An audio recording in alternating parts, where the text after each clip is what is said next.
Hello everyone. I'll just invite Saakshi first and then.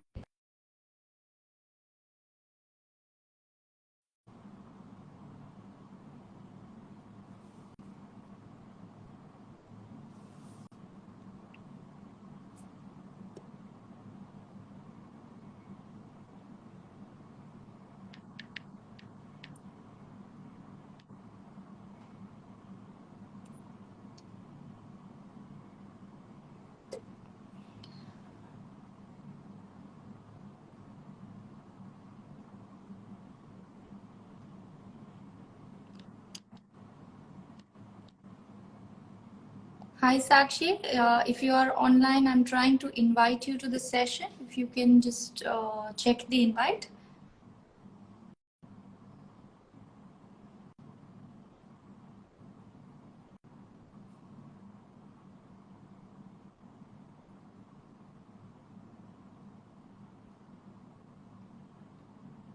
Saakshi, could you just request to join the video?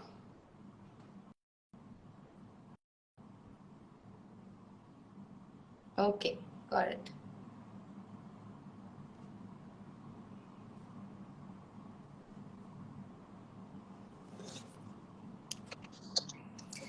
Hello. How are you? I'm good. How are you? Good. Okay, so first of all, introducing myself, I'm Sophia from Girls Bars with a little bit of shake in my voice today because I've been suffering from laryngitis. Yeah, so we'll move on to the session. Hello everyone, we are going to be having a live session on parenting tips and busting myths today with Saakshi Singla. She's a child and family counselor, and I will give the stage to her now so that she can give us a brief on what does she do. Yeah, thank you so much for inviting me. Very happy to be here. Very interested in what you do in your content, bringing a lot of change in this world. Thank you. I have my is quite straight child development and psychology in college long ago, and I think unlike a lot of other people, I got my aha moment there. So just got hooked on.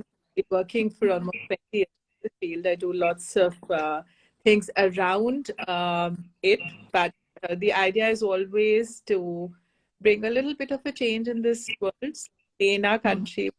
If I can help raise children who don't have to raise their childhood, I would have done my bit. So that's just, but yeah, that's it.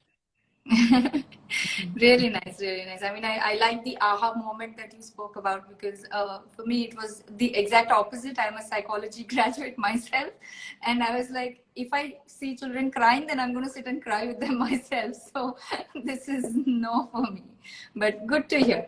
Okay, so if we can just get a brief on what does a child and family counselor do, and when and how should parents approach them?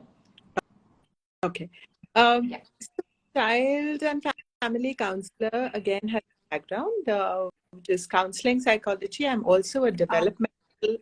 Can you hear me? Saakshi, I think someone is complaining. Actually, even I am realizing that there's some cracking in your sound. Like whenever you speak, there's some words which just stop. So, do you have a Bluetooth connection which is kind Just of? give me. So you will have to give me a second. I will join back again to take the Oh, call. I'm with my AirPods, right? okay. Yeah, sure. Thank you, Vidya. I thought it was just me, but yeah, we'll just let her join back the call.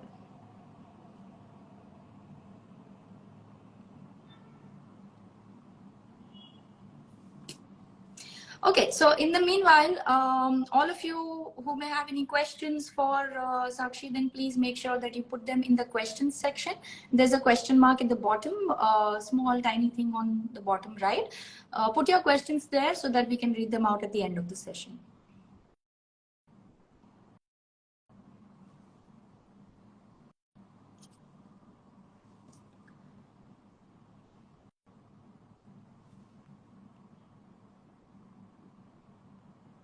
She should be joining back soon.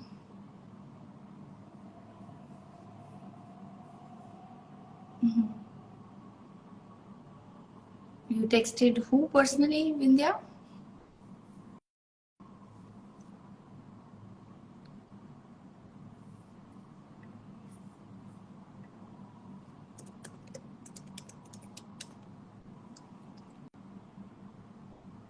Yeah, here she is.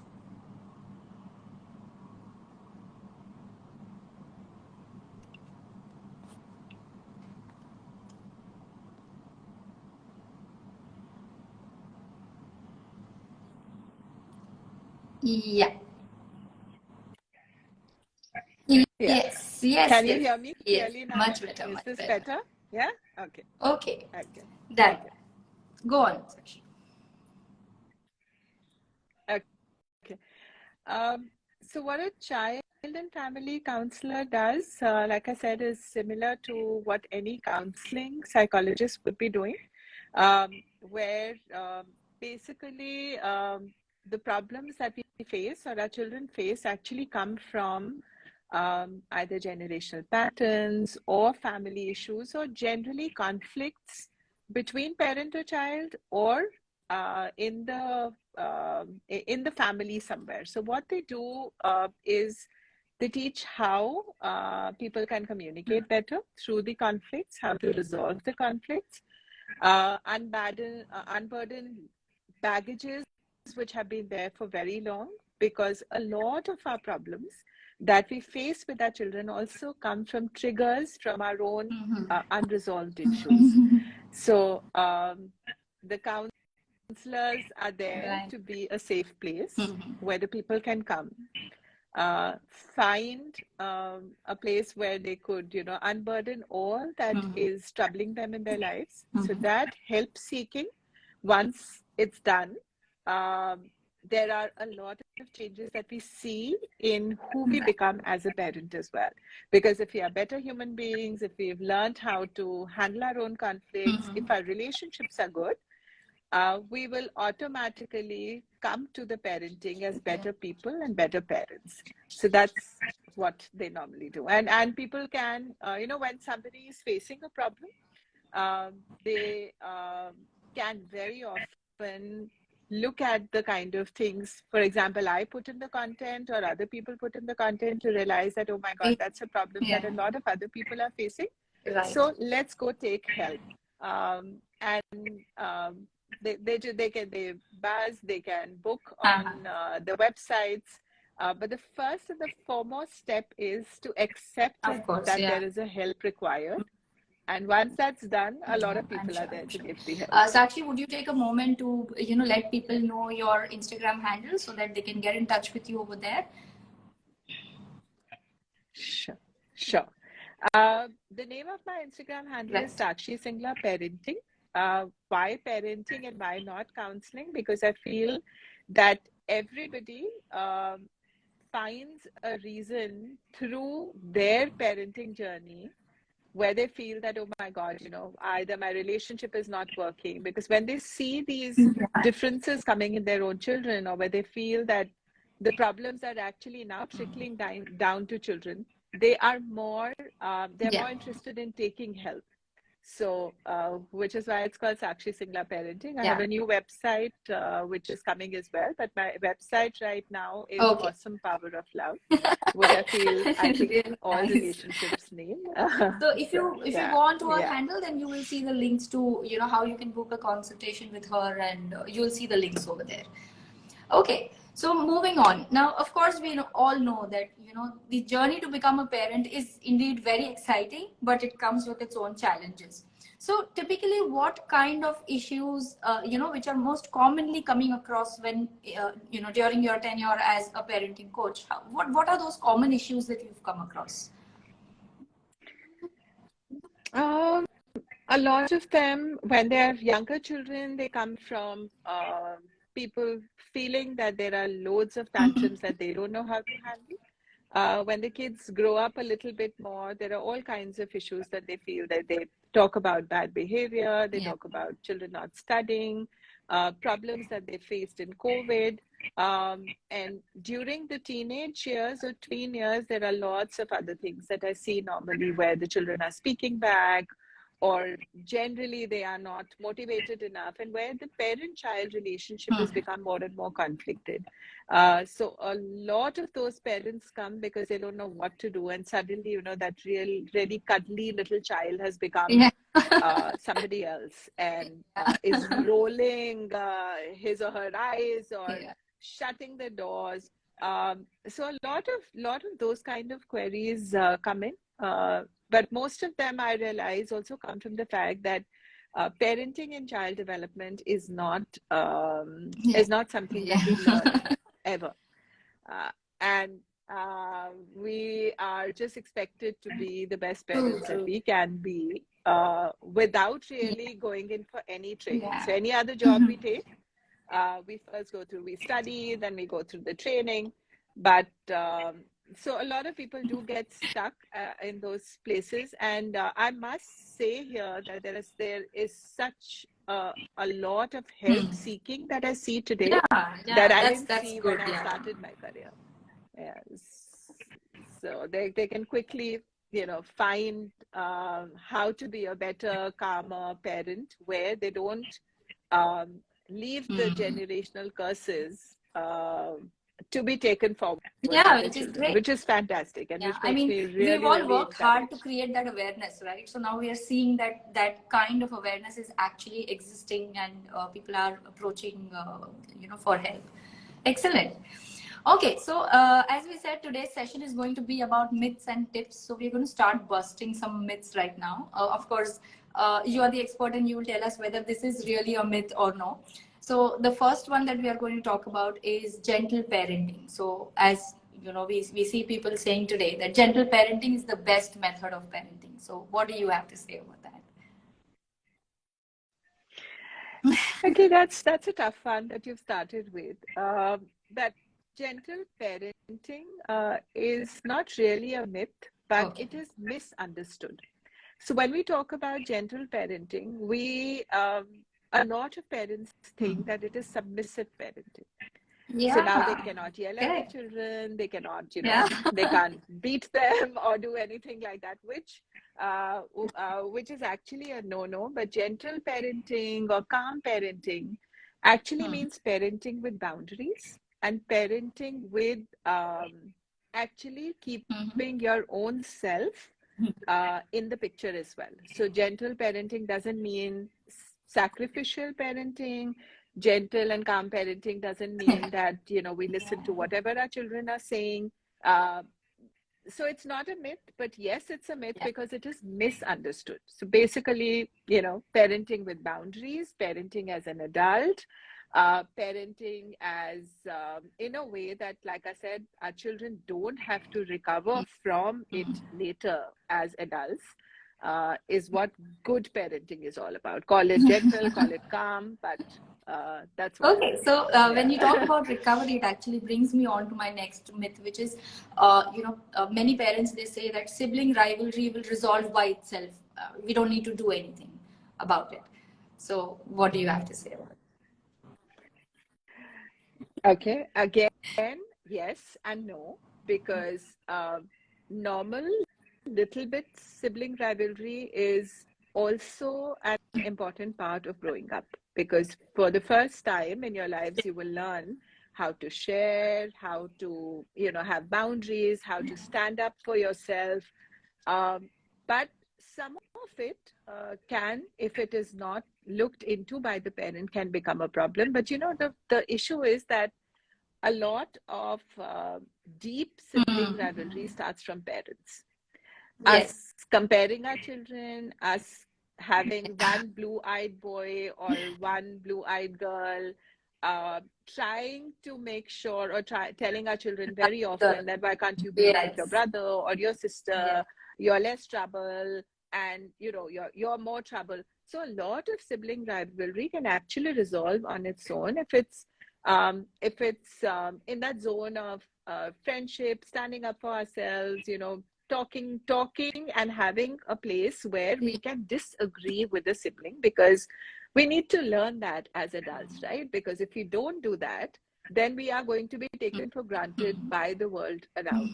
But yes, parents need to accept both or all the 3 or 4 children that they have as how they are.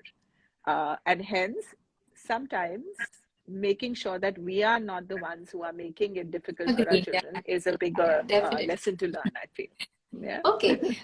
Coming to, telling children about things that happen in the course of growing up. So, number one is periods. The other thing is about sex. Parents kind of, keep it under the covers and try to be very hush hush about it. Or they're just uncomfortable to talk about it, and then they feel that, let it be.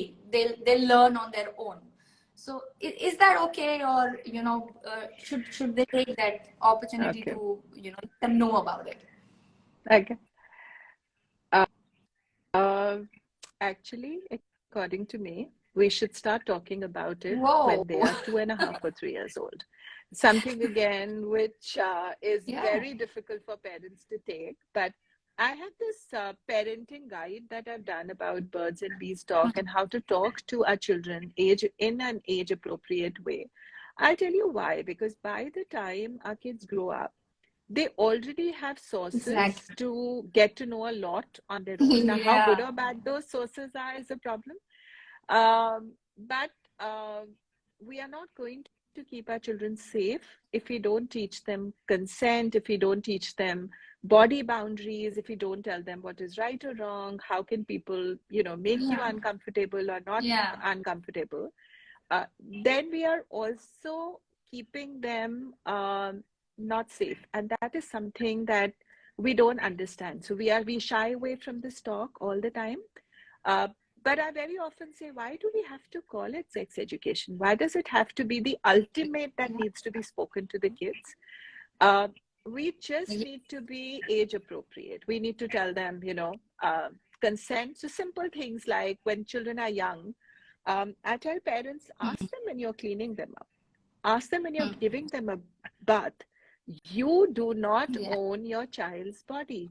And you need to teach that consent from that young age so that when they grow up, they know what consent Yeah. is Yeah. and what is right or wrong. And talking about periods, talking about how the body is growing, is very important because Yeah. we've all gone through the stage. I went through it some Yeah. many years ago. You've, I think, been there quite recently, but it is a very Yeah. confusing time to be in. So if we have a household which tells us often that this is a taboo topic, this cannot be talked about, then uh, we could maybe get our Yeah. information from the wrong sources, or we never have that closeness with our parents. And hence, if we ever are stuck in a Yeah. situation, we don't know how to talk, which makes the environment Yeah. extremely unsafe to live in because there is so much Yeah. abuse that you hear about today. And according to me, there is a very simple way to not be, not make our children susceptible to anything is Yeah. Yeah. just talking about it. And hence I feel, yes, it should be spoken about and should start much early. It just needs to be age appropriate. And for that, again, learning is required. So since it's uncomfortable, that's why I put through this ebook, and it's on in my bio. If somebody goes to the Okay. link tree, they'll be able to see it there and buy a download from there. Yeah. Because I know this is a tough topic. I found it tough when my children were growing up, and I didn't do a very good job, I must tell you, at that time. So that's why I am so Nice. keen to do this more and more. Okay, we have one last myth to go with, Yeah. and that is children, they feel motivated when parents say things like, be like him, or, you should do things like this person. So they say it because they feel that that would motivate the child to achieve more. But I mean, is that the real solution, or you go ahead? Yeah. Oh God. No. That's, I think, that's the worst way or the best way to demotivate the children. Because when we make the comparison, we also tell them that we don't like you how you are. We don't accept you the way you are. And why don't we? I mean, many times when we are stuck with questions like that, I always tell parents that, okay, you, for example, you're working in an office. You have a boss who, calls you names or is very strict with you or says that, oh my God, you're terrible, doesn't look at your strengths and only looks at your weaknesses and puts them on the table very often. How long are you able to stay in that office or that workplace? And if you do stay for much longer, don't you feel that you're being stifled, you are losing your own sense of self? And the moment I say that, the parents say, oh my God, yes, that's true. So how can that work with our children? And another thing, that the moment, when we kind of, we think that we are motivating them by telling them that, things are difficult, the world is tough, you need to study, look at this person, look at that person. Also, what we are doing is we are making our children live in stress of not being accepted as they are, for who they are in their homes. Which means that so many times the stress hormone cortisol is anyways kind of going around in their body 24/7, and they cannot learn better. They will never be motivated in that place. But this is again very controversial, because I think traditional parenting has taught parents to do it in another way, but doesn't work.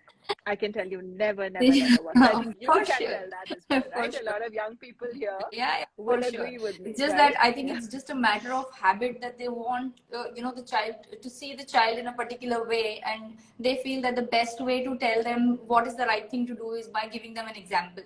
But that kind of backfires because it's actually demotivating. So. Yeah, absolutely. Parents, whatever they do always comes from a place of love. But the problem is that in the horde of making our children be the best in the world, we forget that they are already as best as they can be, which means the child ends up thinking that, oh my God, I'm not good enough. And if my house tells me that I'm not good enough, how am I going to take the world outside? Because I would not have won't have the self-worth or self-confidence to go face the world. So we can't do that. That's a big no. Big no. Okay, so Saakshi, we're going to move on to tips now, and we'll kind of do it in rapid fire form. So I'll maybe, maybe the tips will not be so easy for you to say it in a short way, but yeah, we'll see how it goes. Okay. So number one tip that people would love to know is getting the post-pandemic child back on track. Okay. Just 2 words. Don't the academics that they feel that the children have lagged behind on can be managed, but social emotional lag that they've got needs to be looked into a lot more. Take your children out, go more outdoors, call friends over, let them concentrate on overall development now. Don't get stuck with what they didn't study, because they can catch up pretty well, and their children are very resilient. That's no, that was a it's long correct. answer, Right? Exactly. I know you cannot just give two-word answers to any of these things. If coaching was so simple, then it wouldn't be. So. I know. Okay, so when parents are trying to correct their children, things that they can do and they should not do. Not too much correcting, I feel. Inspiring, better. And even if we need to correct our children, we first need to connect. Nice. Inspiring them to be better people, then correcting them and telling them what they are doing is wrong never works. I can talk for hours on this, so I'm going to skip it for the time being. Yeah. Connection before correction. Very nice. Very nice. That really makes sense. Okay, so how can parents encourage their children to open up to them? Uh, Connection. Again, Yeah. just first accept them how they are. Give them a safe Yeah. space to speak up, speak back. If we are not going to let our children speak back, there is not much connection happening. There's only a one-way street communication that is happening, which cannot ever bring in the connection or bring the children and the parents close. Yeah. Again, I'll leave it there. We don't have more time No, that's to perfect. That's explain perfect. that. Yeah. Okay. Few things that Mm. parents should never talk about in front of a child.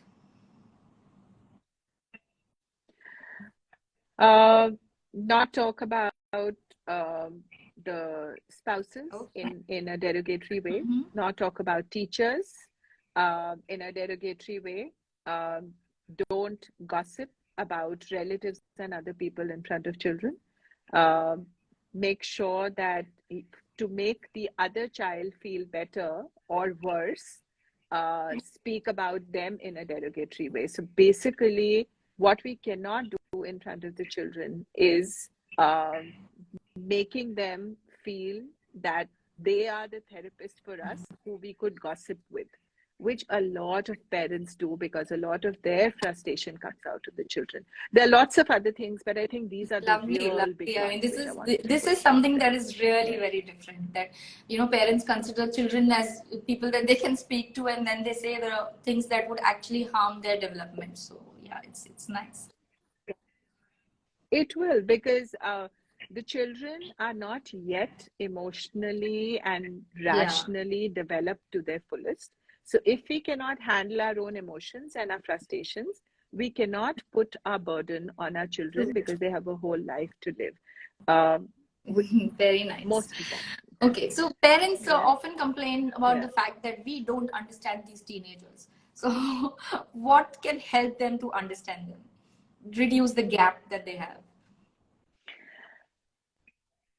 Again, invest in Hmm. learning about what teenagers.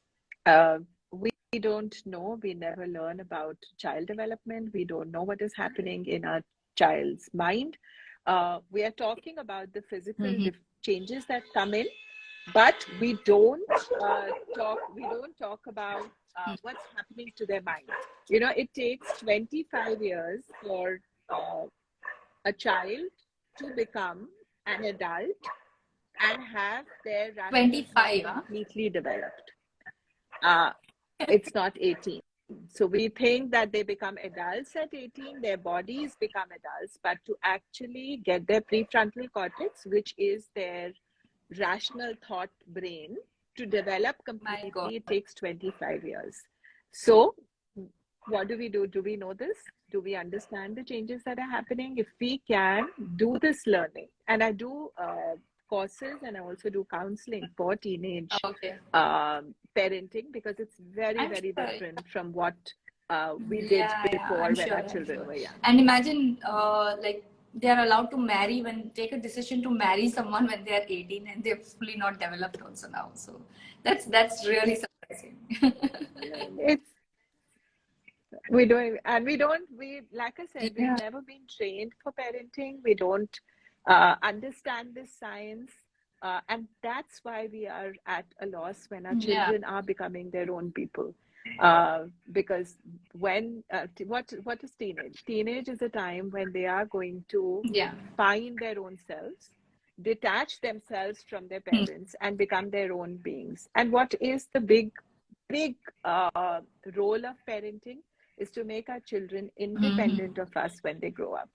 So when they are in this process, they are pushing back, they're trying to be their own people. We think it is Badmanizi. We think they don't understand Yeah. us. So a lot more Great. learning on that is required, Amazing. basically. Okay. Things that you can do to increase your bond with your child. This is the last tip. Hmm. Uh, First and foremost, go do the Hmm. things that make you tick. So if you are somebody who is suppressing her or his emotions, you are trying to always be in a place of being a sacrificial lamb, for you to connect deeply with your Hmm. child is going to be difficult. Because if we are in a good place, if we are living our relationships better, if we are growing people, we are going to be authentically connected with our children. Don't judge. Give your children a safe place. Let failure be the rule of your house. Let them fail. If we are going to not be criticizing them and judging them forever, the connections will come very, very easily. There's no science behind it, just a psychologically safe space given to them. The connections will develop beautifully Lovely. with them. Okay, so I saw on your Instagram that you've written that you are also a gender equality advocate and an author as well. So tell us a little about that. Gender equality advocate forever, because every counseling case that I've ever taken or any work that I've ever done, where there are relationships involved, there is some amount of gender inequality I see. So patriarchy, misogyny, also men being forced to not be in a place where they can't emote, are some of the things which bring in so many problems in all our relationships, in our parenting, and which is why a lot of advocacy, I think, is required. So I talk about quite a lot. I do talks for various companies as well on this. Every counseling that I take has some bit of it always being talked about, because I feel that if we can handle that, and if we can bring up our children in a more gender equal way, we would have changed the world quite a bit. Hence, it's always a part of what I do. An author, I have been writing for many years now. Wow. I have 30 published books. But I write for small children. So I've written for curriculums, I've written fiction books.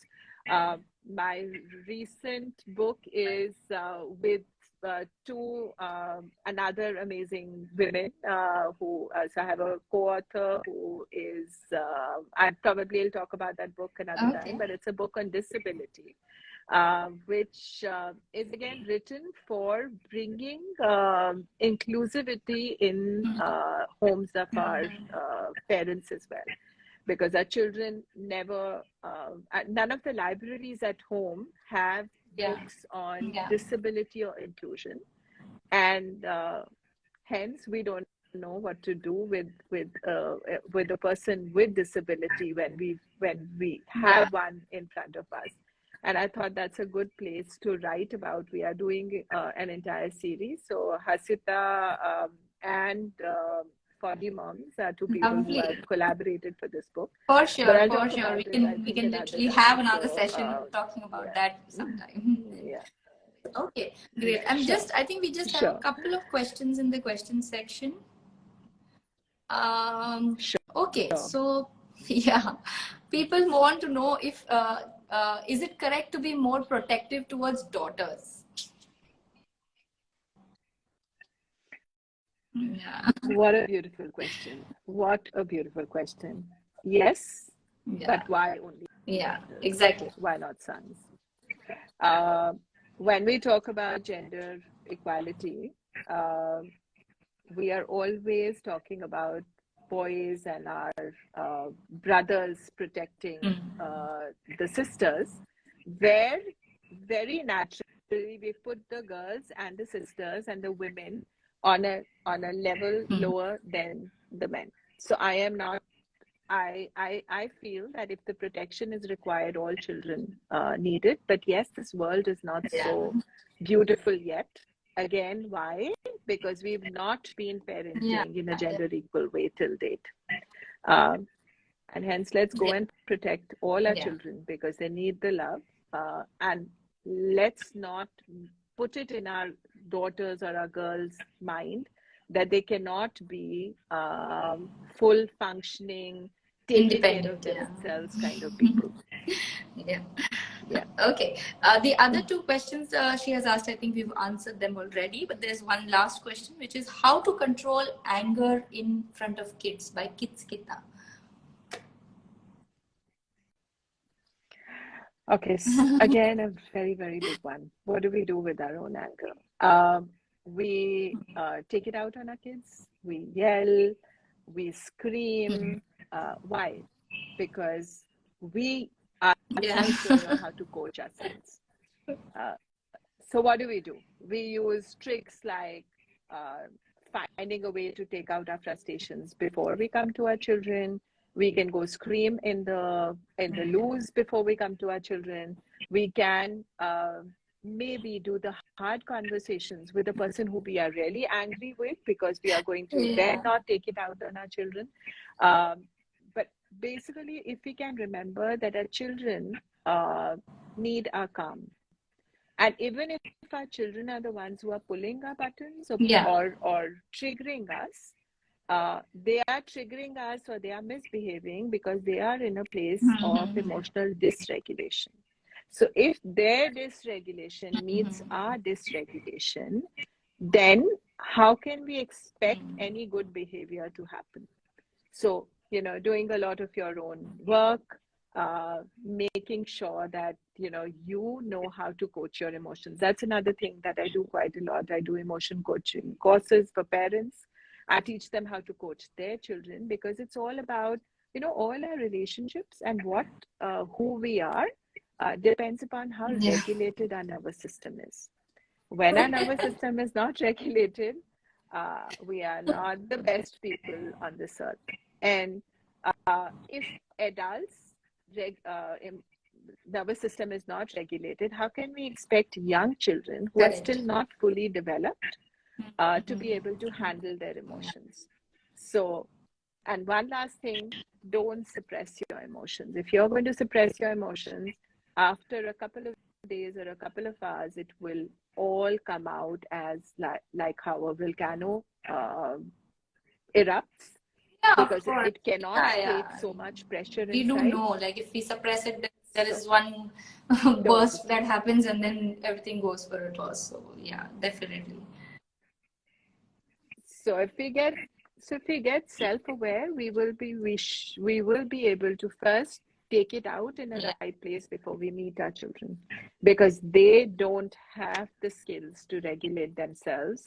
We need to teach them how to regulate themselves. This is Yeah, another yeah, topic which can truly. keep going on, because I think all our problems come from how much we understand emotions and how much can Yeah. we coach them, and what do we Actually, do each with and them. every question that we spoke about, let it be a single myth or everything that we spoke about in the session today, we kind of just touched the, tip of the iceberg. I think we can have like 30, 40-minute sessions on each topic and have an endless conversation on it. So Yes, definitely it is much more deep rooted than we yes, think, yes. and it requires much more support, many more questions to be answered, and it cannot be completely answered with just one question like that. So yeah, I think the best thing Yes, is for yes. everyone to get in touch with Saakshi, ask your questions there. Also, we will be posting this live session on our Instagram along with Sakshi's Instagram as well. So if you have any questions that you want it to be answered, please put it over there in the comments, and we'll make sure that one of us answers that for you. So yes, Sakshi, it was great Yeah, speaking to anytime. you. And yeah, I think we can do many more sessions like these, which with a little more detail on topics, and it would be great to have you again. Sure, sure.